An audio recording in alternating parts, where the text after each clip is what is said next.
Hello everyone, मैं मिथुन सिंह स्वागत करता हूं आप सभी का। आशा करता हूं आप सभी बहुत अच्छे होंगे। हाँ जी, बिल्कुल आपको ये थोड़ा सा जोकर टाइप का फोटो दिख रहा होगा। शायद काम ही ऐसा हुआ है कि जोकर टाइप का फोटो मैंने गूगल से खोजा और फाइनली विकीपीडिया के पेज पे ये मिले मुझे जो है मिल गया। अब देखिए, जो डर था वही हुआ। देखिए, मैं ऐसा क्यों कह रहा हूँ। देखिए, सरकार के इंटेंशन को अगर आप ध्यान से देखोगे, टाइमलाइन को ध्यान से देखोगे, तो ये एग्जाम को कभी भी कंडक्ट करा सकते थे। जेटेट की परीक्षा बहुत बड़ी बात नहीं है। अब ये वीडियो मैं क्यों बना रहा हूँ, न्यूज़पेपर की कटिंग भी मैं आपको दिखाऊंगा, उस पर तो बात करेंगे ही करेंगे, लेकिन मैं दो तीन बातें बता देता हूँ क्लियरली, ताकि आपको सारी बातें समझ में आ सके। देखिए, जेटेट की परीक्षा कोई बहुत बड़ी परीक्षा नहीं होती है।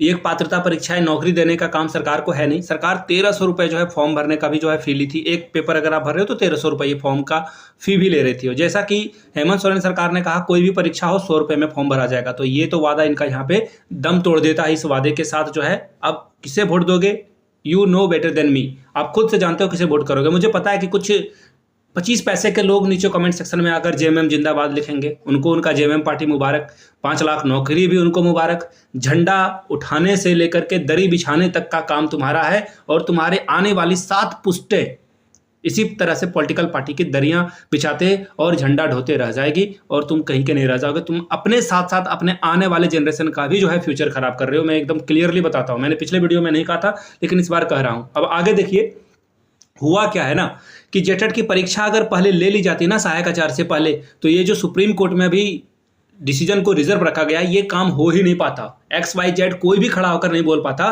कि सहायक आचार्य पे फलाना चिलाना ढिमकाना केस लगा दो। किसी भी तरह का केस नहीं होता, और जिसका डर था फाइनली वही हो गया। ये एग्जाम लंबे समय तक के लिए जो है चला गया भीतर में। अब मैं कुछ और वर्ड यूज़ करना चाहता था, लेकिन मैं नहीं करूंगा। आप कमेंट सेक्शन में कर सकते हो, क्योंकि बड़ा ही फ्रस्ट्रेटेड चीज़ें हैं यहाँ पे। अब ये देखो, प्रभात खबर की आज ही की खबर है। यहाँ से आप देख पाओगे 24 अक्टूबर 2024 की यहाँ से आपको खबर दिख रही होगी। क्या है खबर भाई, यहाँ से देखिए, इस वर्ष भी नहीं हो पाएगी शिक्षक पात्रता परीक्षा। अब देखिए, खबर ये नहीं है, ये तो मैंने कल आपको बता दिया था। हिंदुस्तान में जो है जैक के चेयरमैन अनिल कुमार ने कहा कि एग्जाम अभी नहीं हो सकता है। सरकार अगर चाहे तो एग्जाम हम लोग लेने के लिए तैयार है। और आपको भी पता है कि चुनाव आयोग जो है अभी हरी झंडी नहीं दे पाएगा इस एग्जामिनेशन के लिए। और देखिए, एग्जाम कराना कोई मामूली बात नहीं है। इसके लिए बहुत सारे रिसोर्सेज की जरूरत पड़ती है, और रिसोर्सेज अभी जो है सिर्फ और सिर्फ चुनाव के लिए लगा हुआ है। और अभी चेकिंग वगैरह बहुत चलता है कि कौन कितना माल इधर से उधर लेकर जा रहा है, कौन किसको खरीद रहा है, कौन किसको बेच रहा है। तो सरकार जो मिशनरीज है, जो सिस्टम है, वो 100% यहाँ पे लगा हुआ है। अब देखिए, क्यों नहीं हो पाएगा वो तो बात की बात है। अब यहाँ से देखिए, जो ब्रेकिंग न्यूज है आज की, वो यहाँ से आपको दिखेगा।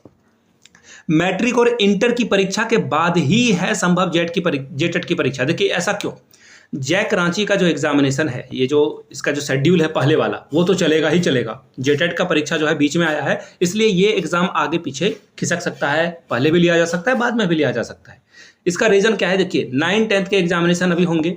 वो एग्जामिनेशन 9, 10, 11, 12 का एग्जामिनेशन लिया जाएगा। उसके अलावा जो है फाइनल एग्जामिनेशन जो कंडक्ट कराता है, मॉडल पेपर तैयार करना, जैक के पास जो है बहुत वर्डन है इसके ऊपर। फिर ये डीएलएड का भी एग्जामिनेशन कराते हैं, उसका रिजल्ट तैयार करना, उसके लिए शिक्षकों से जो है मूल्यांकन वगैरह का काम करवाना। तो ऐसे में ये अब जो है, देखिए, नई सरकार बनेगी। ऑब्वियसली 23 नवंबर को आप लोगों के पास पता चल जाएगा कि जेएमएम की सरकार बन रही है, कि कांग्रेस की गठबंधन की सरकार बन रही है, या फिर बीजेपी या गठबंधन की सरकार बन रही है, या फिर हो सकता है हंग असेंबली हो जाए, त्रिशंकु, यानी किसी को भी बहुमत ना मिले। ऐसा भी पॉसिबिलिटीज है। हरियाणा वाले इलेक्शन में हम लोगों ने देखा कि किस तरह से सभी एग्जिट पोल जो है धाराशाही हो गए थे। तो ऐसा कुछ भी पॉसिबल है। और जनता को जो मूर्ख समझते हैं, जिनको लगता है कि मैंने जनता को पढ़ लिया है, उससे बड़ा गधा मैंने दुनिया में नहीं देखा है। हरियाणा इलेक्शन में ऐसा हो चुका है। जनता वोट डालती है और आपको बताएगी नहीं कि वो किसे वोट डालने वाली है। अब देखिए, मैं बताता हूं इससे क्या क्या मुसीबत जो है अब आपको देखने को मिलेगा। सरकार जैसे ही बनेगी, उसके बाद ये जो है थोड़ा और लंबा डिले खींचेगा, और फरवरी में तो ये एग्जाम नहीं होगा, मार्च में भी एग्जाम नहीं होगा। अब ये एग्जाम अप्रैल मई तक चला जाएगा, और अगर अप्रैल मई में कुछ और होता है तो फिर इसकी संभावना बढ़ जाएगी कि ये एग्जामिनेशन और आगे बढ़ जाए और आगे खिसक जाए। जैसा कि यहाँ पे फिर से देखिए, 2016 के बाद एग्जामिनेशन नहीं हुआ है। अब देखिए, इसी बीच सहायक आचार्य वाले के भी मन में सवाल आ रहा होगा कि क्या किया जा सकता है सहायक आचार्य के लिए। तो देखिए, आप अब कुछ नहीं कर सकते हैं सहायक आचार्य के लिए। अब जो करेगा, सुप्रीम कोर्ट जो है उस डिसीजन को जो उन्होंने जो है रिजर्व करके रखा है, उसे आउट किया जाएगा। उसके बाद जो है जो भी डिसीजन आएगा, आपको हम सभी को जो है उसे सम्मान के नज़र से एक्सेप्ट करना होगा। There is no another option, कोई और ऑप्शन आपके पास है नहीं।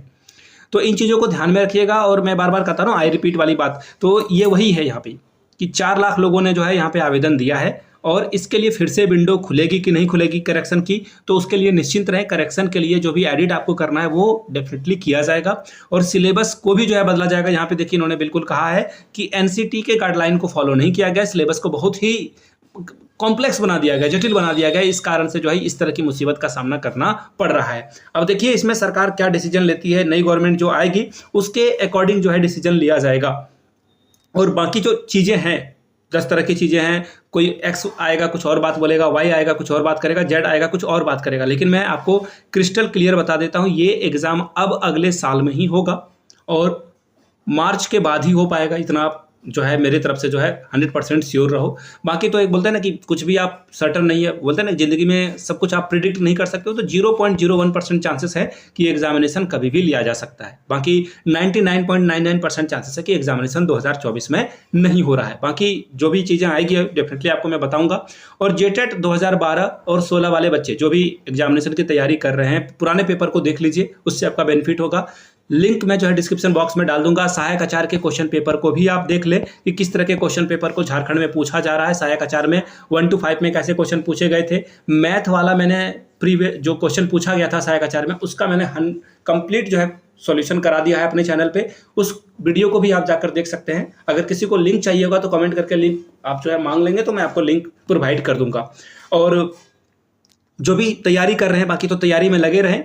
और मैं जो है मैं हो सकता हूँ कि बहुत सारे लोगों का बड़ा भाई हूँ, हो सकता है कि बहुत सारे लोगों का छोटा भाई भी हूँ, तो उन सभी लोगों से मेरा एक रिक्वेस्ट रहेगा, आप अपने एकेडमिक को बेटर करें। अगर आपने सिर्फ ग्रेजुएशन करके छोड़ रखा है तो प्लीज़ एमए या एमएससी कर लें।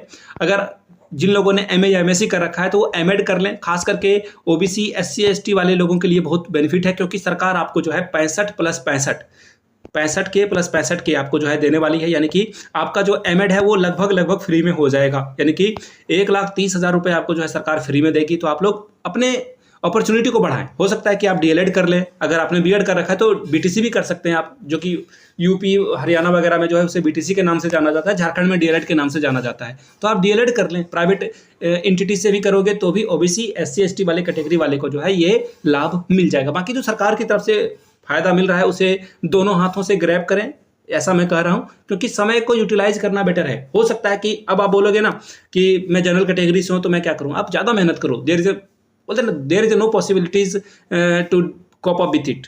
कोई संभावना है नहीं, आप इसे डील करना ही होगा आपको। जो जनरल वाले कैटेगरी वाले बच्चे हैं उनको ये इस सिचुएशन से डील करना ही होगा। आप ट्यूशन्स दो, कोचिंग खोल लो, लेकिन आपको पैसा कमाना होगा। सरकार आपको पैसे नहीं देने जा रही है, चाहे बीजेपी की सरकार आए या जेएमएम की सरकार आए।